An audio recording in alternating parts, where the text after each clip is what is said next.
እና ቤቱ የሰራት ጎጆ ባንዱ ጫፍ ታፈሳለች። ያቺ የምታፈሰዋን ጫፍ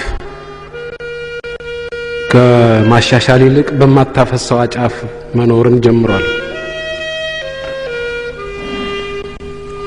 እና አጋጣሚ ሆኖ ኃይለኛ ዝናብ ይዘንባል።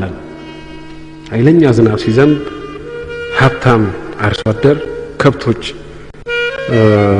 አሉት። እነዚህ ከብቶች ዝናብ እየቀጠቀጣቸው እነሱን ለመሰብሰብ ይሯሯጣል። በዛ በዝናብ ላይ ብስብስ ብሏል። አንደኛውን ይሯሯጣል። ይሄ ደሃ ሰውዬ ግን በከፊል በመታፈሰው ቤት ውስጥ ሆኖ በጫፍ ያያዋል። ይሄን ሀብታም ሰውዬ በዝናብ ሲቀጠቀጥ ያው እንኳንም ከብት አልነበረኝ አለና ድህነቱን ዲና ያረገው ድህነት ኦኬ ባገኛው በዝናብ ነበር የምቀጠቀጠው እንጂ የሚቀርብ ነገር የለም። የኛው አንድ አማራጭ። ሁለተኛው አማራጭ እች ቤት እያፈሰሰች መስተካከል አለባት ብሎ ዳይሬክትሊ ኮንፍሮንት ማድረግ። በፖይንት ግን አሁን ሳስቴን ሊያደርግ የማይችል ደረጃ ላይ ደርሷል። አሁን ያለው የዝናብ የመሬት እና የቴክኖሎጂ ሁኔታ ሳስቴን ማድረግ አይችልም። በድህነት ደረጃም ሳስቴን ማድረግ አይችልም። ስለዚህ በዲናያል መኖር አይቻልም። በፊት ይቻላል። ድህነቱን ሀብታም ነኝ በሚል ወይም ደግሞ ከሀብታሙ የተሻልኩ ነኝ፣ እሱ ዝናብ እየቀጠቀጠው ነው፣ እኔ ግን ዝናብ አልነካኝም፣ ዘርፎር አም በተር ኦፍ ብሎ መደምደም ይቻል ነበር። አሁን እንደዚህ ዲናይ ማድረግ አይቻልም ነው።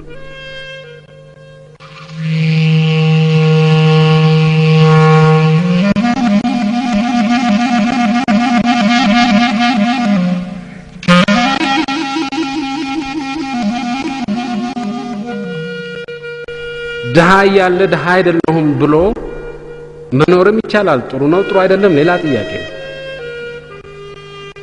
ያ ድህነት መቀጠል እስከቻለ ድረስ በድህነቱ መኖር እስከቻለ ድረስ እንደ አማራጭ ሊወሰድ ይችላል። አሁን ግን በዛው በድህነቱ መቀጠል አልተቻለም። ሳስቴነብል አልሆነም ድህነት። that is the problem። ከኛ ጋር ነበረ። አሁን ግን በዛች በድህነት ለበልም መቀጠል የማይቻልበት ደረጃ ላይ ተደረሰ። that is the difference። ይሄ ነው ልዩነቱ። የዛሬ 100 ዓመት ድህነትና የአሁኑ ድህነት የሚለያቸው ይሄ ነው። የድሮው ድህነት ሳስቴብል ነበር፣ መቀጠል ይቻላል። በዛ በሰልፍ ሳፊሸንሲ ውስጥ በዛው በሰልፍ ሳፊሸንሲ የድህነት ሰልፍ ሳፊሸንሲ ውስጥ መኖር ጥሩ ነው አይደለም ሌላ ጥያቄ ነው። ግን መኖር ይቻል ነበር፣ መቀጠል ይቻል ነበር። ያ አልተቻለም። አሁን that is the difference። ልዩነቱ ይሄ ድህነት የማጥፋት ጉዳይ የህልውና ጉዳይ ነው የምንልበት ዲፈረንስ ይሄ ነው። ድህነት ማጥፋት እኮ በራሱ እንደ አንድ አጀንዳ ሊወሰድ ይችላል። የህልውና ቢሆንም ባይሆንም ድህነት መጥፎ ነው ልዋጋው ማለት ይቻላል። አሁን ግን እያልን ያለ ነው መጥፎ ስለሆነ ብቻ አይደለም። ተመችቶን በድህነት እንኳንም ሀብታም አልሆንኩ እያልን ለመኖር እንኳን ብንፈልግ አንችልም ነው ጥያቄ። because the sustainability of our poverty አብቅቷል። ይሄ ነው እያልን ያለ ነው። therefore አማራጭ ኮንፍሮንት ማድረግ ብቻ ነው።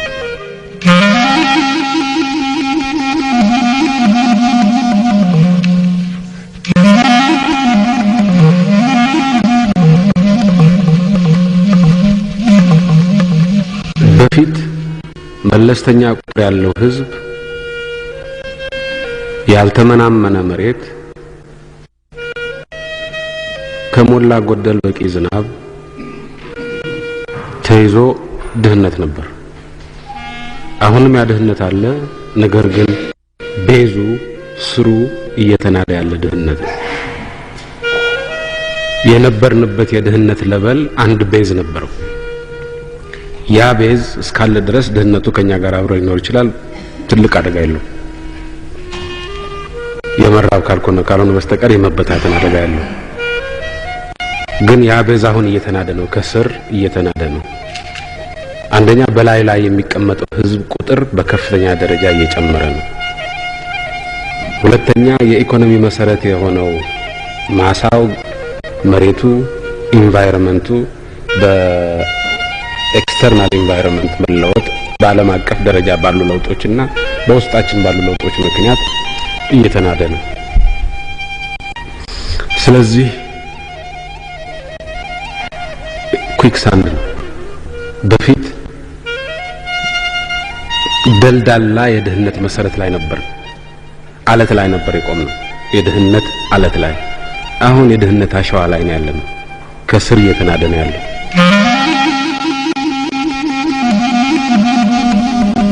ድህነት አፍጠን ካላየ ነው with all its ugly features ካላየ ነው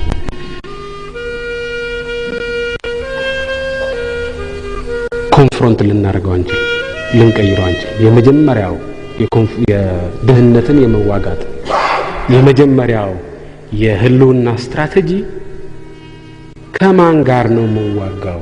you have to know the enemy። ያ ጠላት አለ ወይ? ምንድነው ይሄ ጠላት? ድህነት ነው የህልውናችን ጠላት። ሌሎቹ ጠላቶች የዚህ ማጣፈጫ ናቸው እንጂ የህልውናችን አልቲሜት ፈታኞች አይደሉም ከተባለ ይሄ ዋነኛ ጠላት ምን ይመስላል? ቀይ ነው? ጥቁር ነው? ምንድነው የሚመስለው? ማወቅ አለብን። እኛው ብቻ አውቀን ነው የማይፈታ ከሆነ እያንዳንዱ ኢትዮጵያዊ ካላወቀው በስተቀር የማይፈታ ከሆነ ግን ጥሬ ሐቁን ማስቀመጥ አለማስቀመጥ በውስጣችን የመደበቅ ያለመደበቅ ጥያቄ እንዳማራጭ የለንም ማለት ነው። because purpose ድህነትን መዋጋት ነው፣ ጥሬ ሐቁን ማስቀመጥ። አሁን ይሄን ድህነት ለመዋጋት እኛ እዚህ ያለነው አመራር መስጠት አለብን። እዚህ ብቻችን ስንታመስ ብንከርም ግን ጠብ የሚል ነገር ማምጣት አንችልም። እያንዳንዱ አርሶ አደር የድርቅ እርዳታን በንብረትነት መዝግቦ በጋብቻ ውስጥ ከማስገባት ወይም ደግሞ እንኳንም ሀብታም አልሆንኩ በዝናብ ቀጠቀጥ ነበር የሚለውን አመለካከት ወይም ደግሞ የነዚህ መገለጫዎች በተለያዩ እነዚህን ተዋግቶ ካልተነቃነቀ በስተቀር አማራጭ የለም።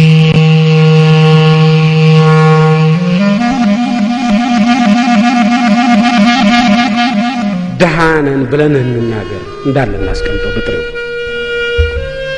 አካፋ መባል አለበት። ይሄ አንድ አርጊመንት፣ በኔ ግምት ትክክለኛ አርጊመንት። አካፋ መባል አለበት። አካፋ ከሆነ አካፋ ነው፣ አካፋ ካልሆነ አካፋ አይደለም።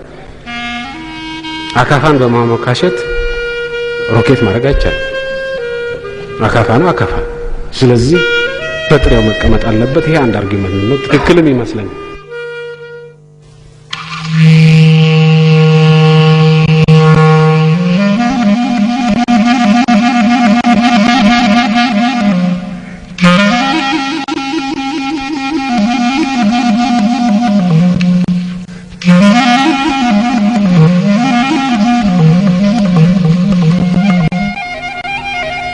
ያን ሁሉ ድንጋይ ፈልፍሎ እንደዚህ አይነት ሼፕ ያወጣ ህዝብ በምን ሂሳብ አሁን ድንጋይ መፈልፈል ቀርቶ አርሶ መብላት እንዴት ያቅተዋል በሚል አንገር ኮንትሮለብል የሆነ ግን ዲፕ አንገር ያኩራት ይመስለኛል። ይሄን ክዶ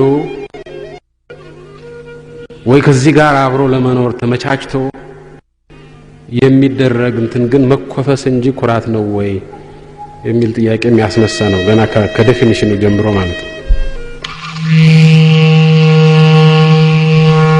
ለስንዴ ልመና በሚከድበት ወቅት የመጀመሪያው ጥያቄ እስከ መቼ የሚል ነው ሁሉም ሰው የሚጠይቀው። የሚሰጠው በሙሉ የሚጠይቀው ነገር እስከ መቼ ነው? አንዳንዶቹ እኮ አሁን እየተጋቡ ያሉት አንዳንዶቹ የድርቅ እርዳታ ተመግበው ተወልደው የድርቅ እርዳታ እየተመገቡ አድገው የድርቅ እርዳታ ተጠቅመው ጠላ ጠምቀው እየተዳሩ ያሉ ናቸው። እስከ መቼ ድረስ ነው የምንመገባችሁ የሚል ጥያቄ ይነሳል። እዚህ ላይ መብታችን ነው አይደለም ሊያወያይ ይችላል። the only problem is መብታችንም ቢሆን በኪሳችን ያለ እህል አይደለም። ይሄ መብታችንም ቢሆን በእነሱ ኪስ ውስጥ ነው ያለው። በእነሱ ኪስ ውስጥ ያለ በመሆኑ መብታችሁ ነውና አንካችሁ እስካላሉን ድረስ there is nothing we can do about it። አሁን እነዚህ ሰዎች ምን እያሉን ነው? መብታቸው አይደለም ብቻ ሳይሆን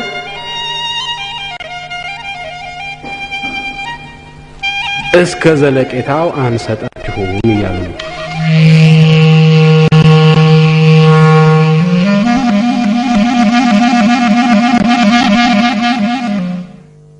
የውጭ እርዳታ ጎጅም ጠቃሚም ሊሆን ይችላል። ጎጅም የሆነበት ኢንቫይሮንመንት አንድ ነው። ለልማታችን ለህልውናችን ይሄ ነው ስትራቴጂ ብለን አስቀምጠናል። ይሄን ስትራቴጂ ተውና ከረሜላ ልስጥ የሚል ሲሆን ከረሜላውን ይዞ ገደል ይግባ።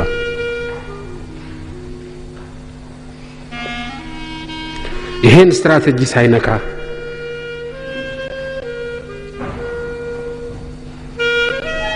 ሶስት ከረሜላ ባንተ ስም ላውጣና ሁለቱን እኔ ወስጄ አንዱን ላንተ ተወልሃለሁ ካለን መልካም ሲሆን ሶስቱንም ቢሰጠን እንመርጣለን።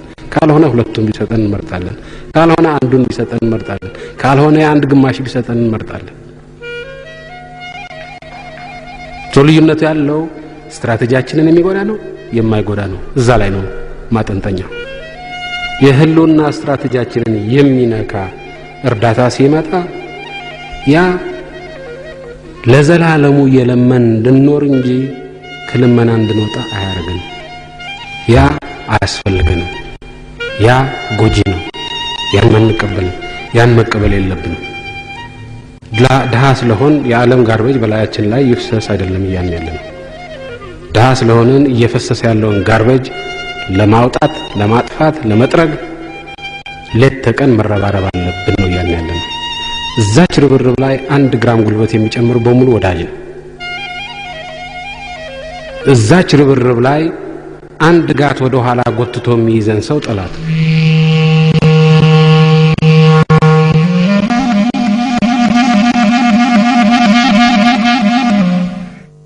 የሚያጠቁን ምን ስንሆን ነው? ያ ነው ጥያቄ። የሚያጠቁን መለመን እስከቀጠልን ድረስ መለመን ስናቋርጥ መከላከል አቅማችን በዛው መጠን የውጭውን ጥቃት የመቋቋም አቅማችን በዛው መጠን ይጠናከራል። መልካም አስተዳደር ሲኖረን ፈርፍረው ገብተው በመሐከላችን ቀዳዳ አግኝተው እንደ ልብ የመጫወት እድላቸውን እንዘጋዋለን ያለ ነው።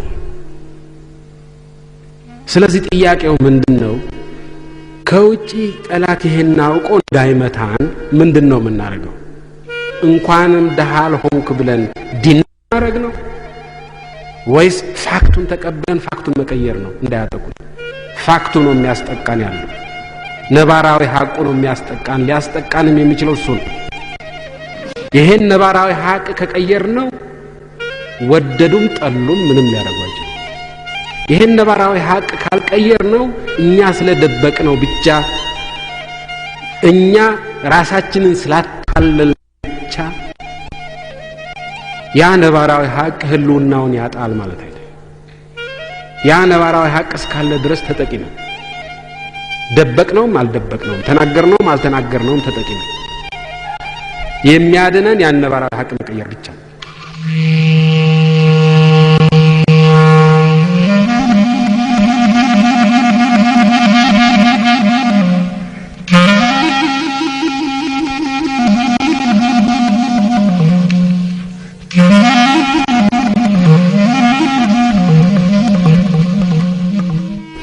በያምባችን የራስ አምባ አስቀምጠን መኖር የምንችልበት ደረጃ ላይ አይደለንም። የአንድ ትልቅ መንደር ክፍል ሆነናል። በዚህ መንደር ውስጥ መወዳደር ህልውናን ይወስናል። በፊት መሬት መዋጠጥ መቻል በቂ ነበር። አሁን ያንን መሬት መዋጠጥ ብቻ በቂ አይደለም። በገበያ መወዳደር፣ ሌሎች ከሚያመርቱት የተሻለ ምርት ማምረት አማራጭ የሌለው ሆኗል። በዚህ ምክንያት ስናየው የህልውናችን መሰረት ተቀይሯል።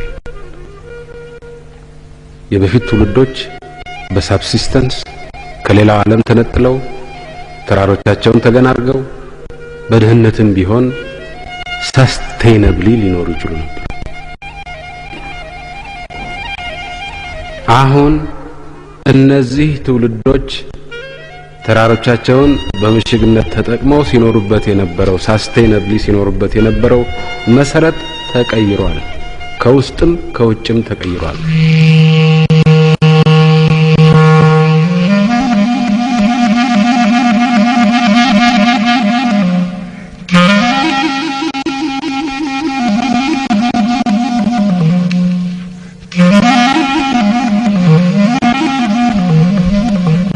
እኛ አሁን ለመልማት እንነቃነቅ ብንል በሩ ተቀርቅሮብናል፣ አልተቀረቀረብንም። በዚህ ደረጃ የተለያዩ አመለካከቶች አሉ። በሩ በመሰረቱ ተቀርቅረዋል የሚሉ አሉ። በሩ አልተቀረቀረም፣ በጣም ክፍት አይደለም፣ ነገር ግን አልተቀረቀረም የሚሉ ደግሞ አሉ። ይሄ በንድፈ ሐሳብ ደረጃ ብዙ ጊዜ መከራከር ይቻላል። ለረጅም ጊዜ ወስዶ መከራከር ይቻላል። በተግባር ማየት ግን ጥሩ ነው። የቻይና የነፍስ ወከፍ ገቢ የአሜሪካን የነፍስ ወከፍ ገቢ 1/4 ደረጃ ላይ በሚደርስበት ወቅት የቻይና ጠቅላላ ገቢ ከአውሮፓና ከአሜሪካ ጠቅላላ ገቢ ጋር እኩል ይሆናል።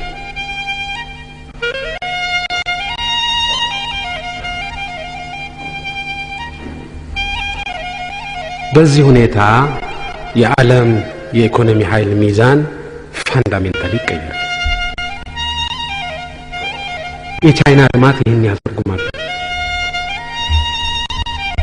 የኢትዮጵያ ልማት እስከዚህ አንጻር ምንድነው ትርጉሙ ብለን ብንል የኢትዮጵያ የነፍስ ወከፍ ገቢ የአሜሪካን ያክል ደረጃ ላይ በሚደርስበት ወቅት የኢትዮጵያ ኢኮኖሚ ሳይዝ የአሜሪካን 1/3 ያህል ይሆናል።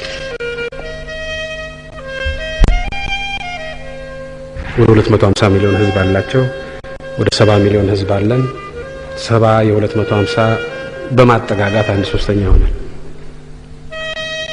ስለዚህ የነሱን ያህል ብሔራዊ ገቢ ቢኖረን የነሱ 1/3 ኢኮኖሚ ይኖረናል። ቻይኒዞች ግን የነሱ 1/4 ገቢ ካላቸው ያው አሜሪካ ብቻ ሳይሆን የአውሮፓንም ህዝብ ጨምሮ እኩል ይሆናል ኢኮኖሚያቸው ሳይዙ። እነዚህ ሰዎች ልማት መቀርቀር ካለባቸው ስንንጠራራ ውለን ስንንጠራራ ብናድር እነሱ ደረጃ ላይ ብንደርስ የነሱን 1/3 ምን ሆነውን አገር መዝጋት ሳይሆን ያለባቸው ገና 1/4 ደረጃ ላይ ሲደርሱ የአሜሪካን እጥፍ ሳይዝ ያለው ኢኮኖሚ የሚይዙትን ቻይናዎችን መዝጋት ያለባቸው የሚዘጉ ከሆነ እነሱ ነው። ስለዚህ አሁን እጅግ ከፍተኛ በሆነ ፍጥነት ባለው ግሎባል ኢንቫይሮንመንት እጅግ ከፍተኛ በሆነ ፍጥነት ማደግ ይቻላል ማለት ነው። የንድፈ ሐሳብ ያስፈልገውም በተግባር ያየ ነው። የውጭው ኢንቫይሮንመንት ምን ያህል መጥፎ ቢሆን የተቀረቀረ አይደለም፣ የተዘጋ አይደለም። በዚህ በቀዳዳ ውስጥ አልፎ መሄድ የሚችል ሰው ይጠይቃል። አልፎ መሄድ የሚችል ሀገር ይጠይቃል። አልፎ መሄድ የሚችል ስትራቴጂ ይጠይቃል። ነገር ግን አልፎ መሄድ ይቻላል።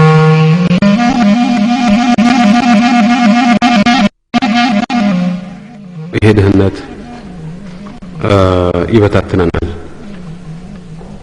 ይበታትነናል ነው እያለ ያለው። ቶሎ ካልተፈታ በስተቀር ይበታትነናል ነው እያለ ያለው። አንዱ የብተና ኃይል ይሄ ነው የሚለው።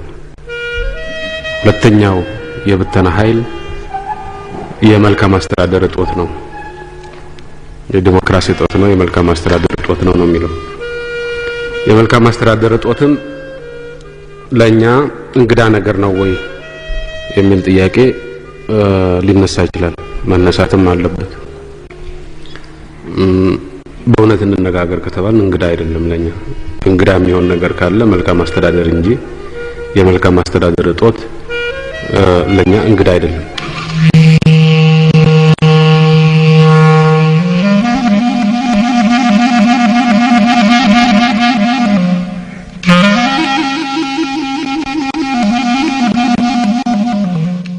ሲንኪንግ ሺፕ ውስጥ ያለው ሎጂክ የእያንዳንዱ ግለሰብ ፎር ሂምሰልፍ ነው።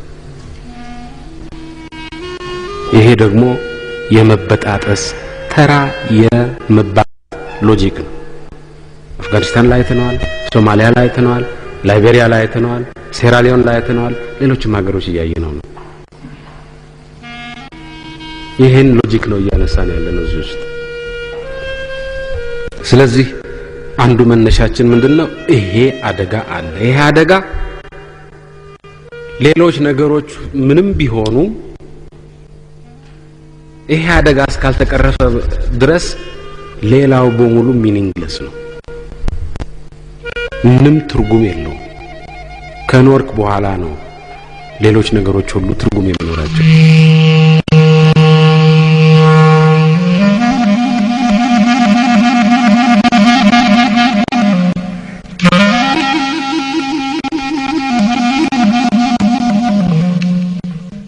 ህልውናን ማረጋገጥ መነሻ ያላረገ ስትራቴጂ ትርጉም የለውም። መጥፎም ጥሩም አይደለም። ኢሬሌቫንት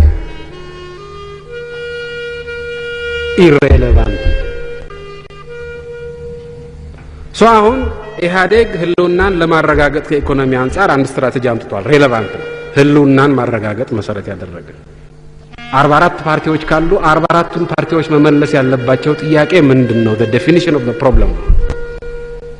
ጥያቄው ህልውና፣ መልሱ ምንም ሊሆን ይችላል። ጥያቄው ግን ህልውና ነው። that's what ሰነድ ያለው ጉዳዩ የህልውና ጥያቄ ነው። ልማት የህልውና ጥያቄ ነው። ዴሞክራሲ የህልውና ጥያቄ ነው። ይሄ ከፓርቲ ጋር አያያዘ ካለንበት ተጨባጭ ሁኔታ ጋር አያያዘ እንደ ህዝብ የመኖራችን ጥያቄ ነው። እንደ ህዝብ የመኖራችንን ጥያቄ መመለስ የውጭ ጉዳይ፣ የኢኮኖሚ፣ የሙዚቃ፣ የድራማ ፖሊሲዎቻችን ሁሉ መኖርን ማረጋገጥ የሚችሉ መሆን አለባቸው። እንደ ህዝብ መኖርን ማረጋገጥ የሚችሉ መሆን አለባቸው። የስራዎቻችን በሙሉ ማጠንጠኛው ይሄ መሆን አለበት። ኢንኮንሲስተንትሊ ይሄ መሆን አለበት።